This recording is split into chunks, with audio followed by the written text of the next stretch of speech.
Welcome to the Just Build Wealth podcast. I'm Ryan Ross. And I'm Mike Ross.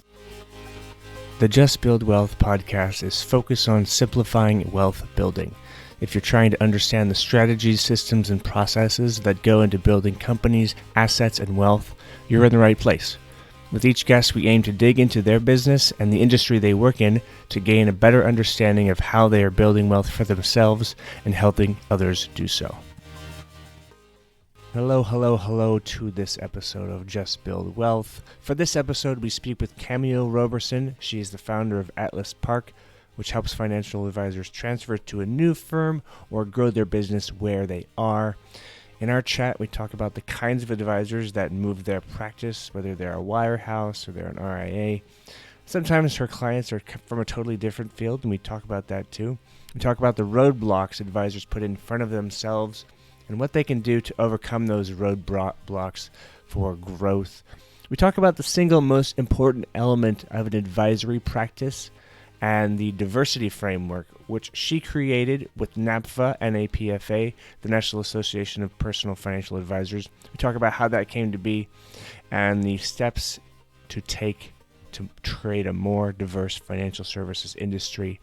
Finally, we talk about clarifying your business proposition, finding your niche. We talk about the importance of that and why developing systems can help you grow. We talk about a lot more as well. So enjoy this episode with Cameo Roberson. Cameo Roberson, welcome to Just Build Wealth. Give us a 30-second overview of who you are and what you do. Thank you so much for the invite, Ryan and Mike. When I think about my journey as a financial services professional and me launching Atlas Park Consulting as a way to help independent advisors really level up their operational experience. If I could sum up my company in just a few words. So I'm known as the business coach wealth management firms hire. And my company helps independent advisors really unlock their growth plans, gain control of business operations, and accelerate revenue to create that exceptional client experience for not only their teams, but also for the clients that they serve and the clients they want to serve. Perfect. We were wondering earlier, the name Atlas Park, where did the name come from in general? Oh, that's a great question. So when I thought about this whole business planning journey for myself, right, I was still working corporate. And I knew that I was going to launch a business. It was just a matter of when. And I wanted a name that was going to be memorable. And I thought about the word Atlas. And when I think about Atlas, more of a directional roadmap, right? Giving people direction, helping advisors really figure out what their best plan of action is going to be in launching their firm.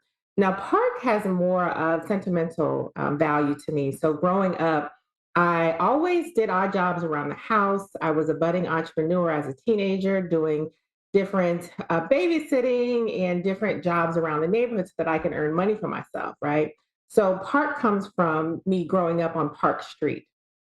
Now, when I went to college and took some business courses and really flourished into the entrepreneur that you see today, I lived in Parkside Commons in the dorms. And when the culmination of me kind of really knowing that I was going to launch my own business, it just was a matter of what I was going to do and when, I got my first apartment out of college on Park Avenue.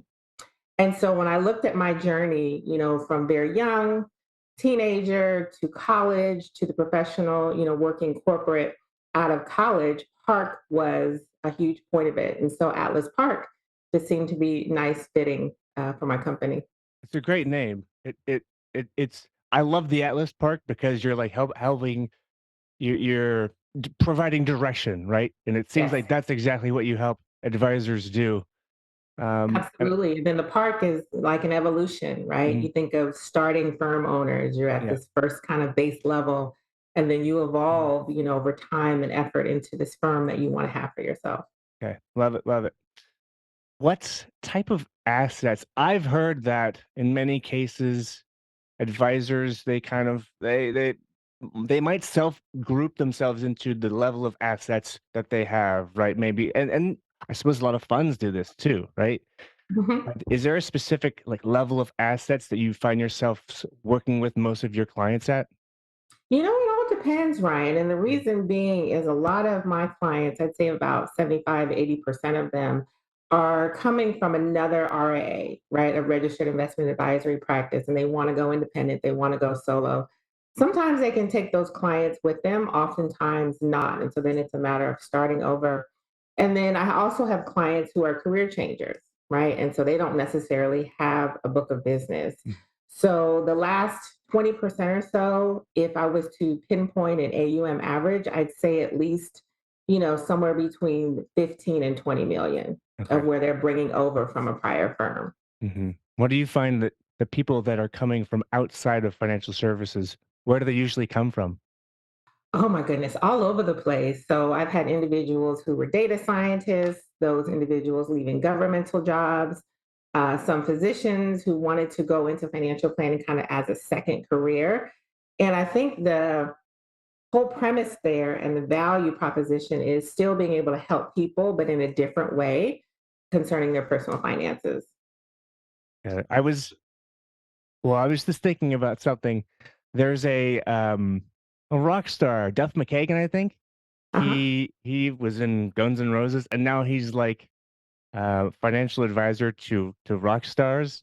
So I love people, that niche, right? You it's talk this about, is the thing.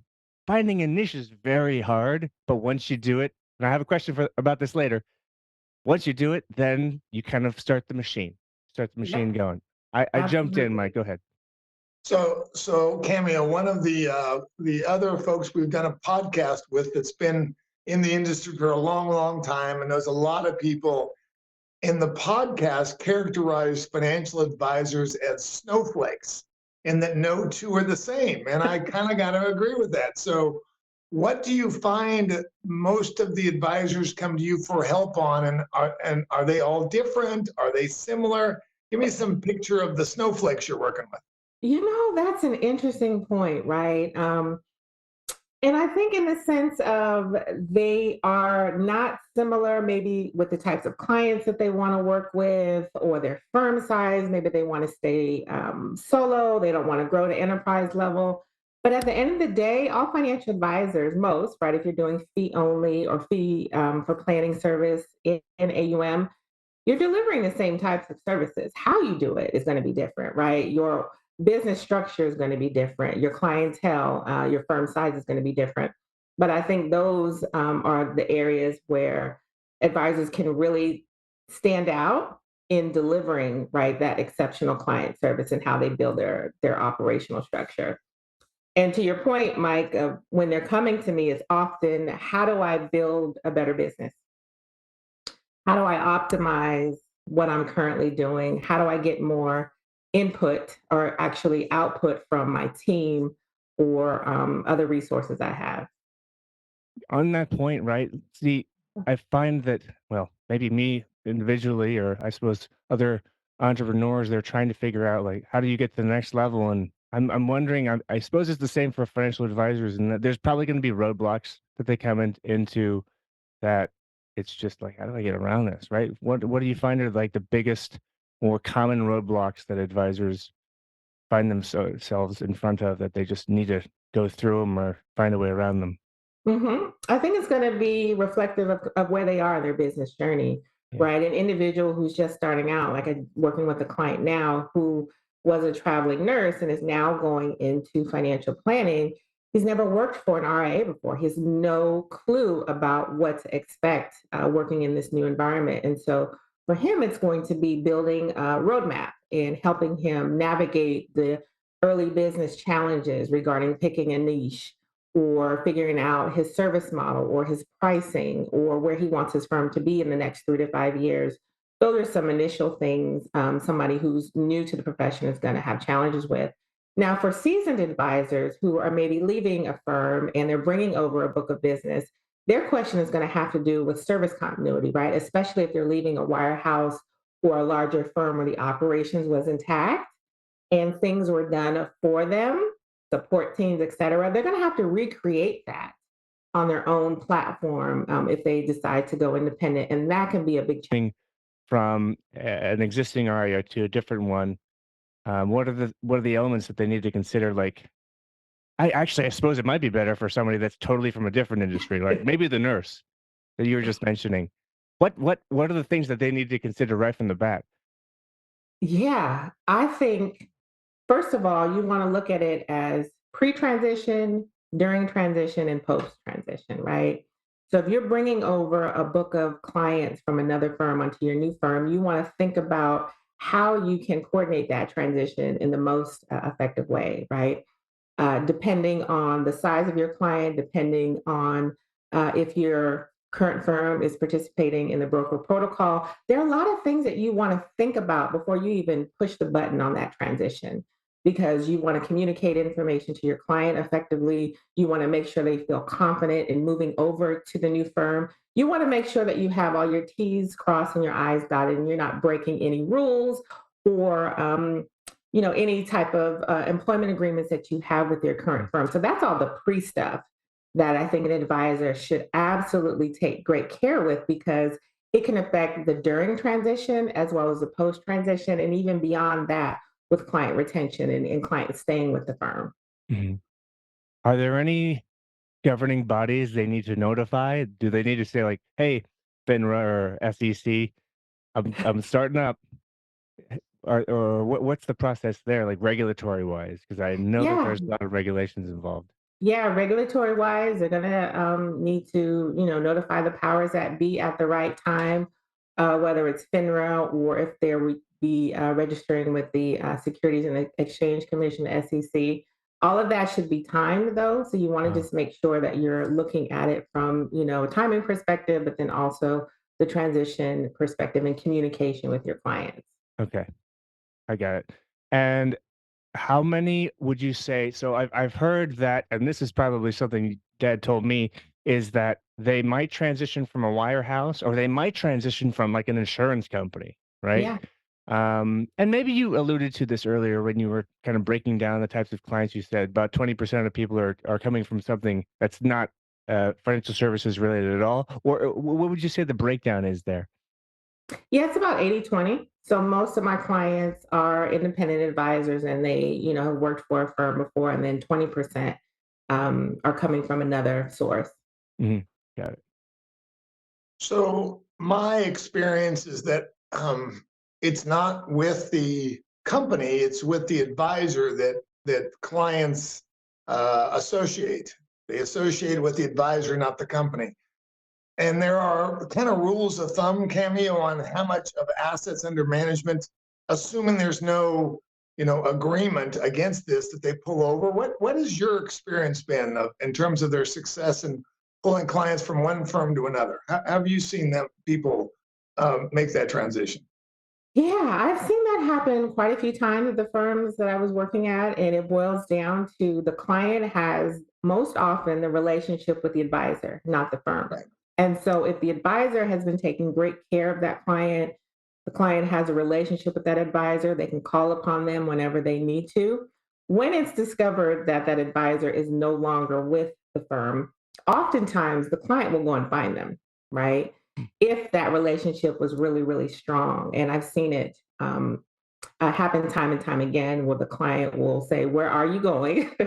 Where are you? And how can I continue to work with you?" Yeah. Right. I think the question really for me is, what about like intergenerational transfers? As in, do the kids often want to stay with the advisor, or do they say like, "Oh, I'm free. You go there. I'll find somewhere else." Does that often happen?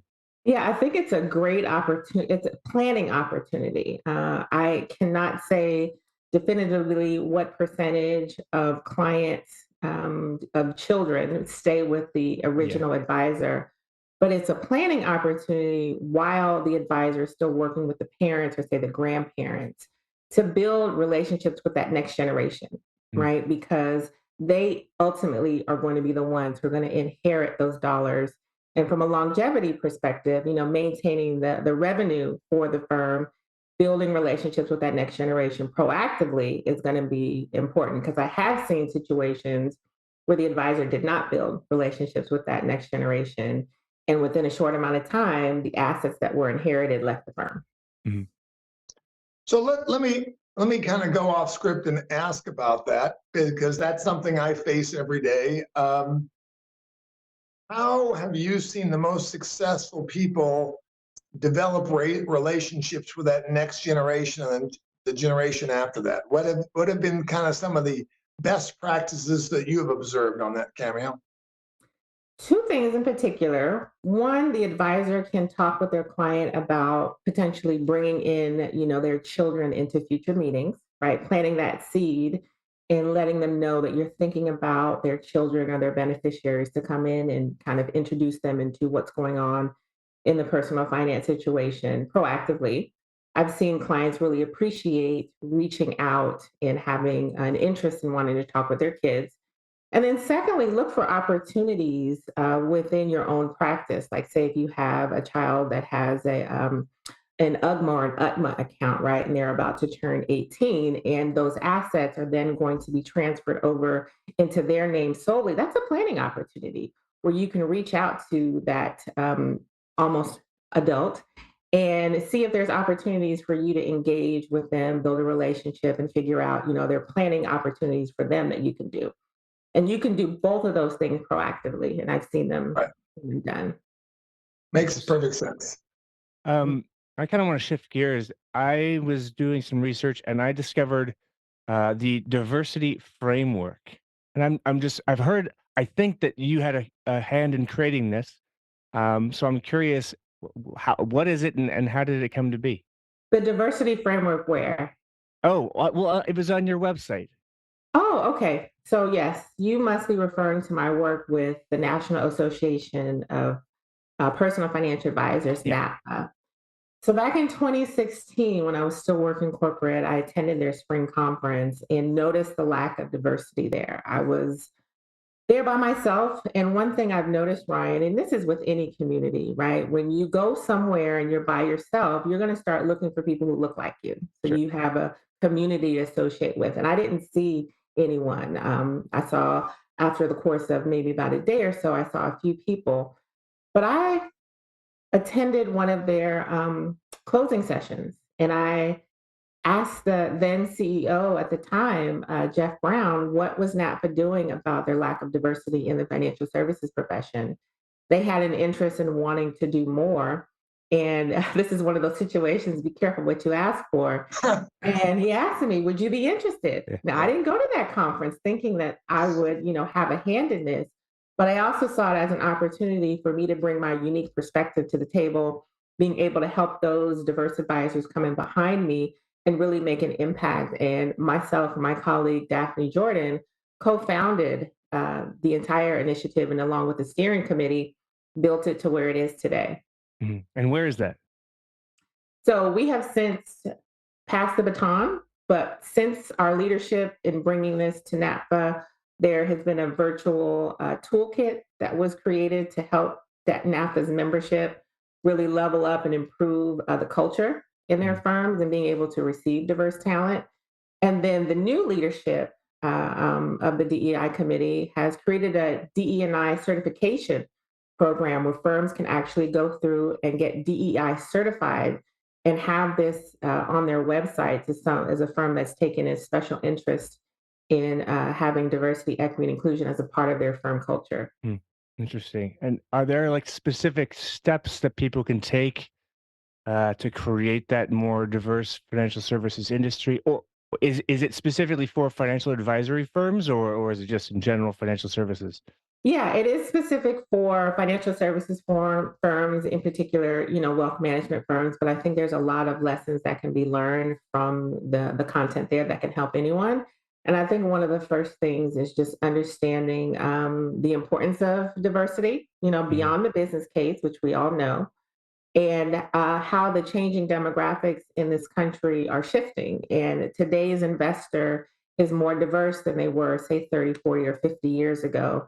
And also looking at how the wealth is shifting to emerging markets and emerging diverse communities, and how you can meet their needs by the second point, which is really having a strong cultural competency around the groups that you want to serve. I know that that is of significant importance to diverse communities. It's just understanding their history with wealth, their family history with wealth, how some of their investment decisions and things have been affected by that. And I think firms can really stand out in having the ability to make strong connections with the diverse community because you've taken the time to learn and understand them.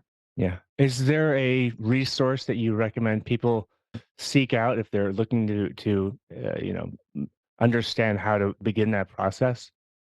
Yeah, I would go to the NAPFA website Yeah. and their diversity, equity, and inclusion page, and you can get a copy of that virtual toolkit. Yeah. Okay. We'll put it in the show notes.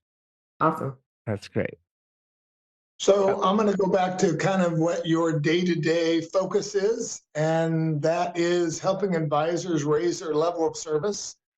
Uh, don't don't tell of all your secrets on this, Cameo, but why don't you tease the audience on a few areas that you can go into further conversations about if they call you, but where are the areas where you can see advisors raise their level of service? Yeah, I think the biggest one I'm going to say is capacity. I'm seeing a lot of advisors struggling with, I can't take on one more client, or I'm afraid actually of taking on any new leads because I can't take care of existing clients. So when I hear that, that tells me that you have a workflow problem. There's something within your internal systems that is not allowing you to work with more clients or continue to serve your existing clients well. So that's a key piece to unlocking that capacity issue. And it goes also into leveraging your CRM effectively. You'd be surprised how many firms aren't really using their CRM to its highest and best use. By just dealing with that one area, right? Workflow strategy, process development is an area I help my clients with. Just clarity on that alone is going to give you at least anywhere between a 15 and 25% increase on your efficiency. Why? Because we figured out what you're doing. We figured out how you want to work with your clients. But it's not exciting work necessarily, right? But it's necessary. Mhm. And it's work that I enjoy doing because I lived it for such a long time. And I know how advisors can really improve it, optimize it, get really, really efficient. And here's a buzzword that everybody wants at some point: automation. Mhm. But you got to figure out the process first. Yeah. Hello, hello, hello. Quick reminder to check out justbuildwealth.co for all past episodes and the transcripts for the episodes. Also at justbuildwealth.co, you can find links to register for upcoming continuing education webinars. While you're there, pick up a copy of The False Hope of Global Diversification. Now, back to our conversation with Cameo Roberson.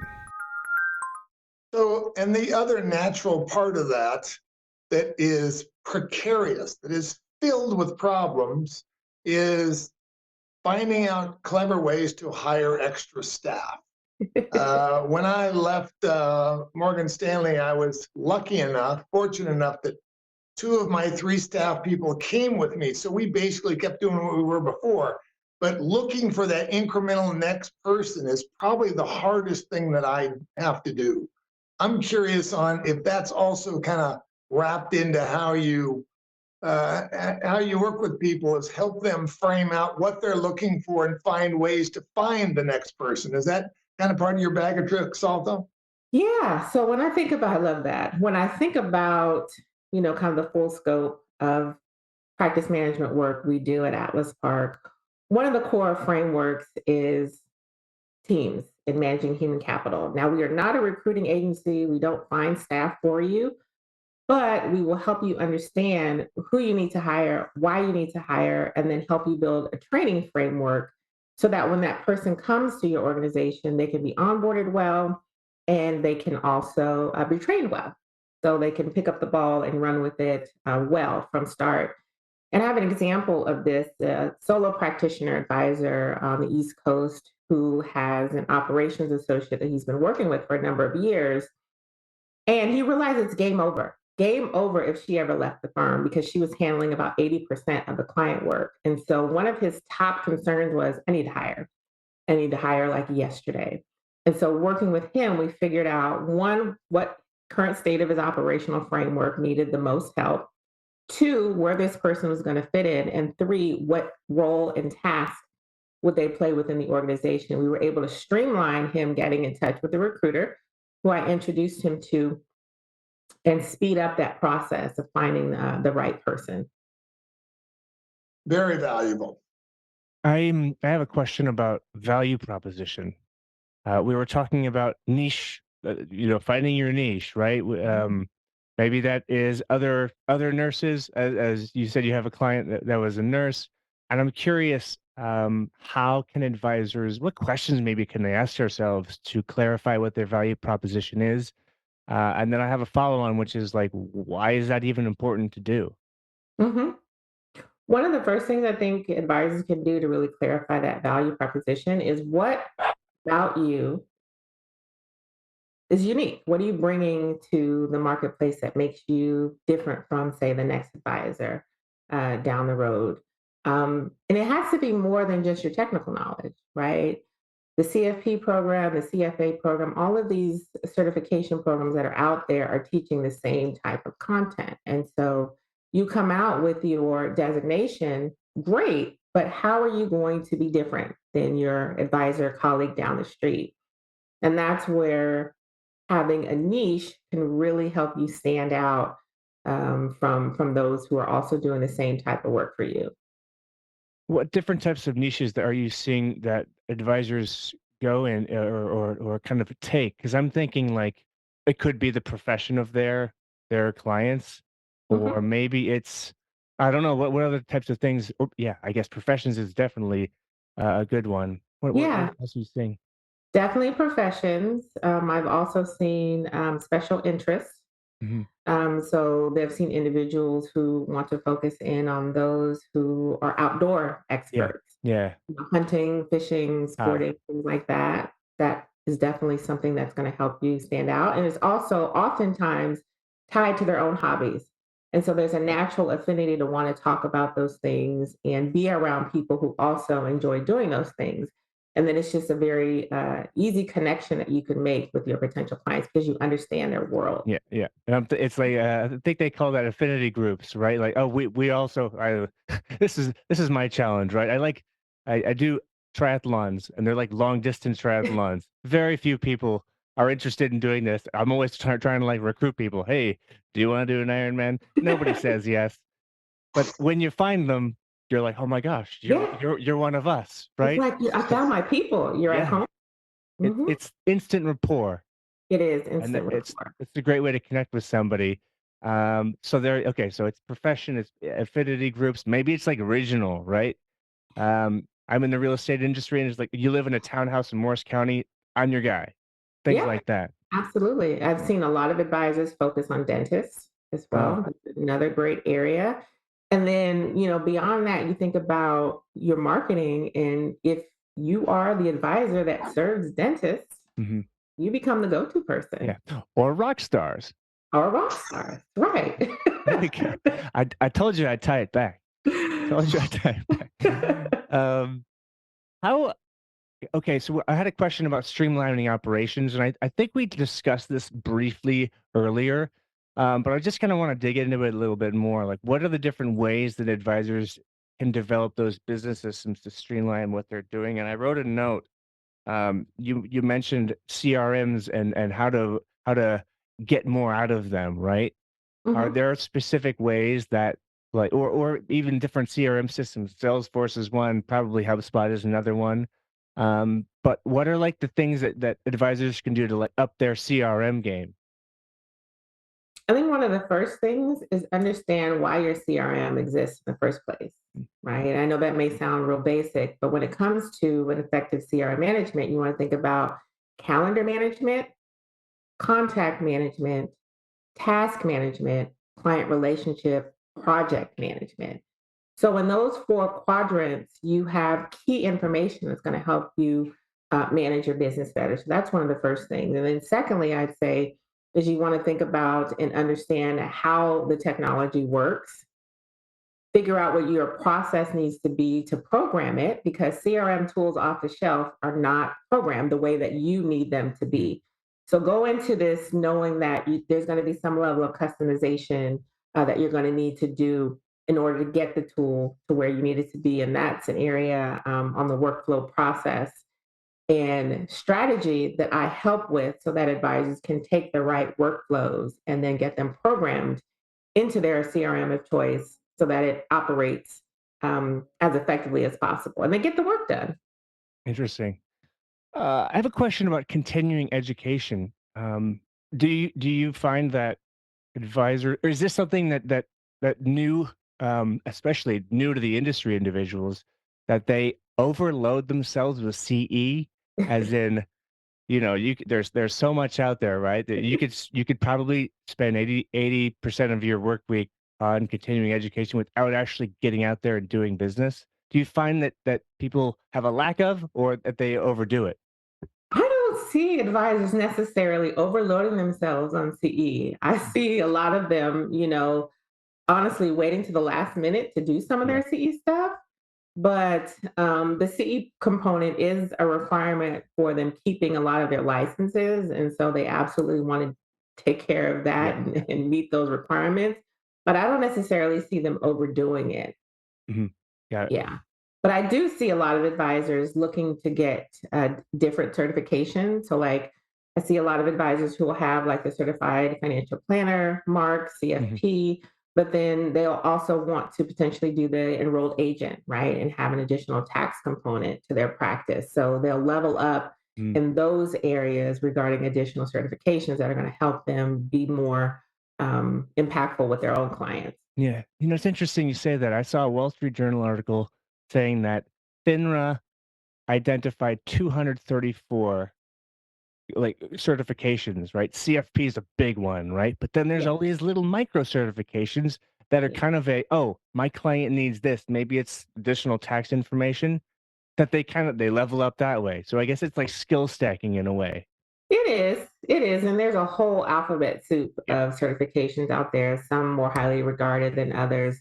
I think at the end of the day, an advisor is going to want to look and see how any particular designation is going to help them be more impactful in their clients' lives. Yeah. Because the truth is, the clients may not even ask them about the designations, right? They're going Mhm. to be more concerned with, can you help me with my financial goals? Can you help me better manage my money? Can you help me get to this financial end goal that I have for myself? And I'm just going to be honest, sometimes, in my opinion, I see advisors getting the additional designations to show off to each other. Yeah. Yeah. You can see many LinkedIn titles with just, oh, there's They there's a just lot of acronyms. they Mhm. just keep going and going and It going. goes Exactly. on. I'm with you. Yeah. Hey, so I'm gonna go back to two different nuggets you covered and then ask a specific question, Cameo. Nugget number one is, and you went through this a little bit with the CRM narrative, but also broadly speaking, incorporating newer and perhaps more efficient systems in the business. Mhm. And then you also mentioned one particular person that you worked with that knew that one of his staff members, if he or she left, everything would just kind of fall apart. And let me use those two as context when I frame this question.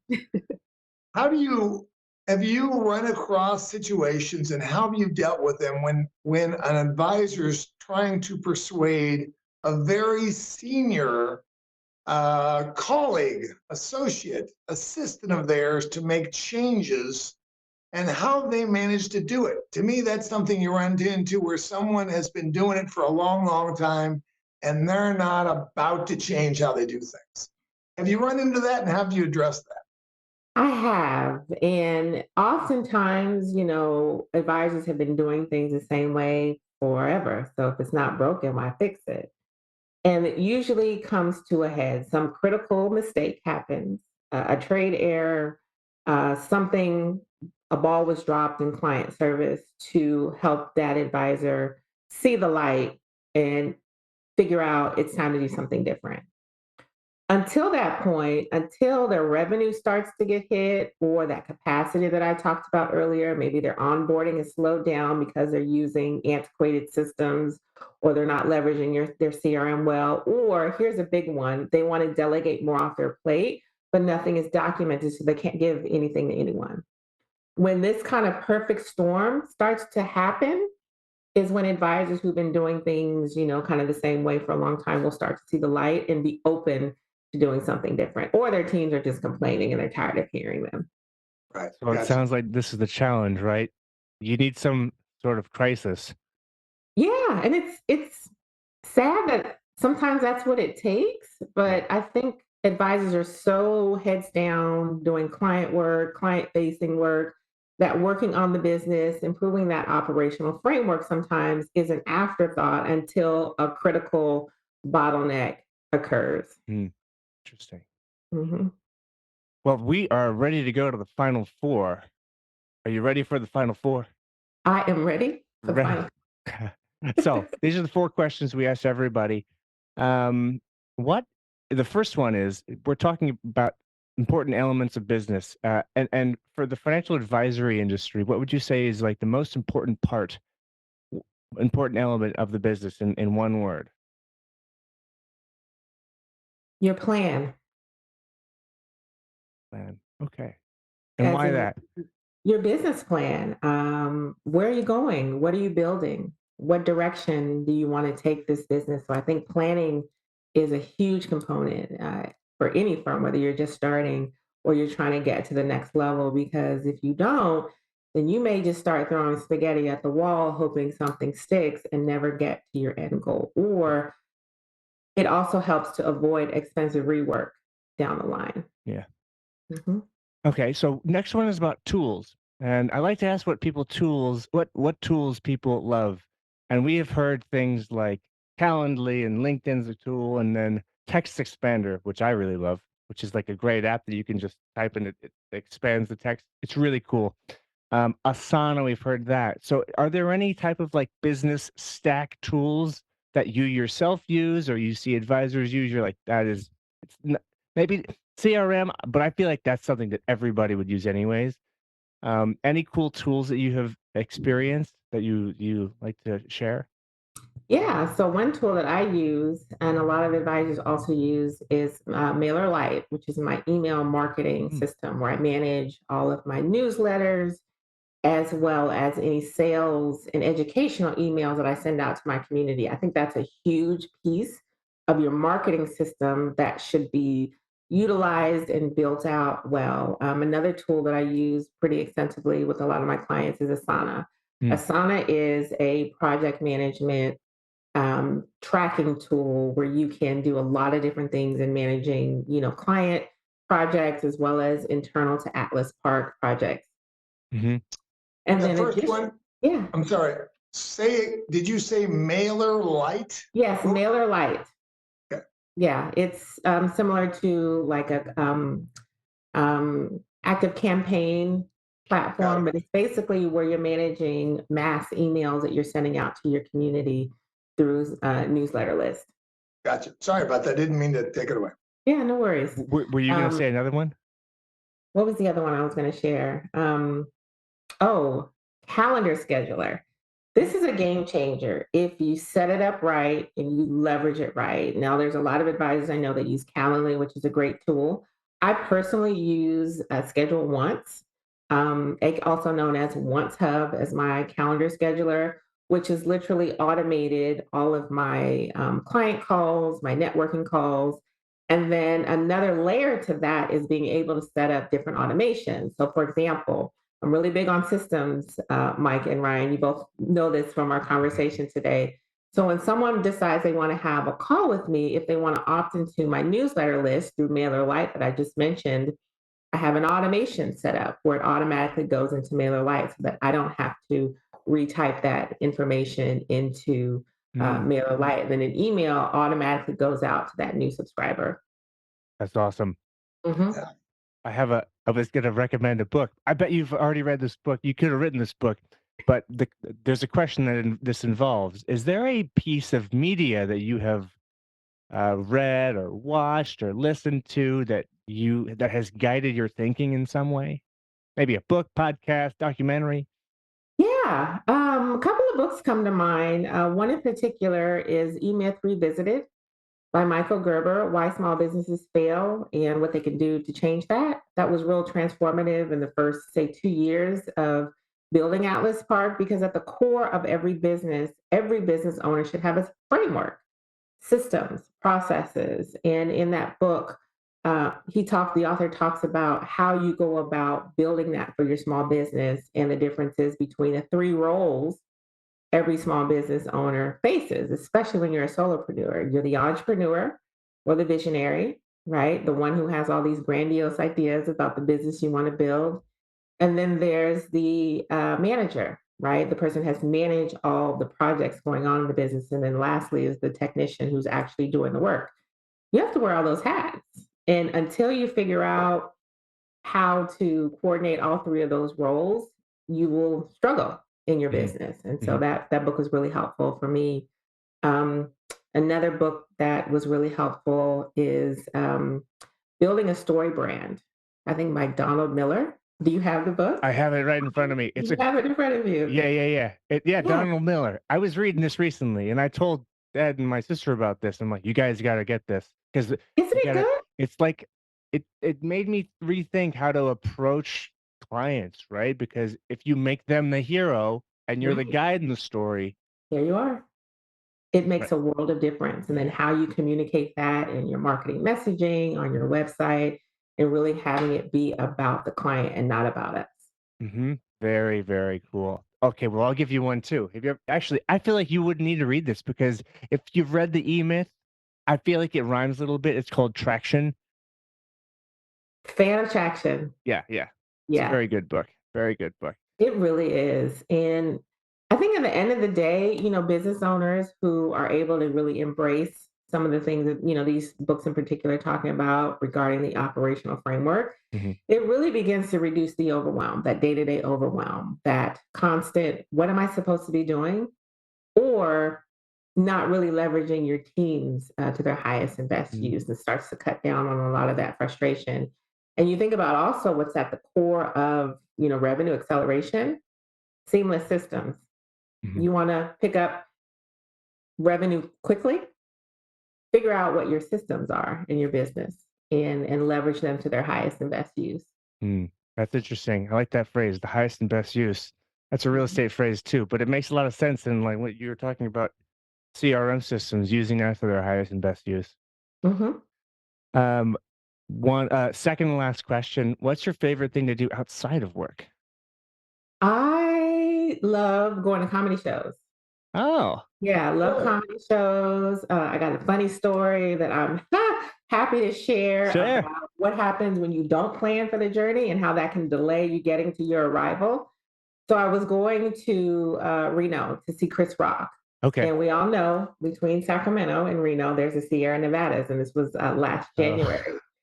And the show was excellent. Love Chris Rock, great show. I decided, you know what, I can go home the next day. It's not a problem. I didn't check the weather, Ryan. Oh. I got up there on 80 and had to pull off on the side of the road and get snow chains. It was a whole thing simply because I didn't check the weather. So what normally was a 2-hour drive turned into 8 hours, and me driving through this horrible blizzard conditions, which I had never driven before. So that taught me a lesson. Always check the conditions, one, and make sure you plan for the journey, because you can avoid expensive rework later on, because I had to pay like $200 for those chains. Yeah, I was going to say, I thought you were going to say always plan and then always make sure you have extra change with you. That too. Now I keep them in my car when I go up that way. That's hilarious. Okay, comedy clubs. Yes. That's awesome. So Chris Rock, do you have any other favorite comedians? Mike Epps is great. Okay. Yeah, he's funny. There's another gentleman. What's his name? His name is escaping me at the moment, but I went to see him last year for my birthday. I think it's Tony Roberts. Tony Roberts. I haven't heard he's him. funny too. Have you watched comedians in cars getting coffee? No. Oh, okay. Do I need to add that to my list? Cancel your plans for the weekend. It's Jerry Seinfeld just driving around in cars, and it's like, it's not like constant laughs, but he gets some really good stuff. One of them was with Chris Rock.